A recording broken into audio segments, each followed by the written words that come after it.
Американската приватна компанија SpaceX го представи својот амбициозен план за колонизирање на Марс. Основачот Илон Маск изјави дека е во тек развивање на огромна ракета и вселенска капсула која ќе може да пренесе околу 100 патници и дополнителен товар до црвената планета или до други дестинации подалеку од Земјата. Планот е првата ракета без екипаж да полета во 2018 година, а 6 години подоцна на Марс треба да пристигне и првиот човечки екипаж. Летовите би се одвивале на секој 26 месеци, во периодот кога двете планети се најблиску. Маск вели дека еден од најголемите предизвици е да се намалат трошоците на патување. Клучно е ова да се направи достапно за речиси секој кој сака да оди.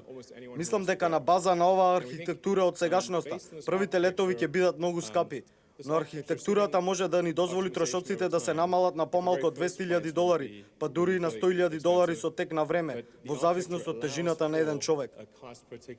Прилично тешка задача компанијата ќе има да ги собере потребните средства. Само изработката на ракетата во првите неколку години ќе чини околу $10 милиарди. Првото летало од овој проект кој ќе пристигне на Марс, наречено Црвен змеј, ќе има задача да ги тестира системите за слетување, како и останатата техника. Патувањето ќе трае помеѓу 6 и 9 месеци, а Маск предупреди дека нема никакви гаранции дека оние кои ќе се пријават ќе ја преживеат оваа авантура.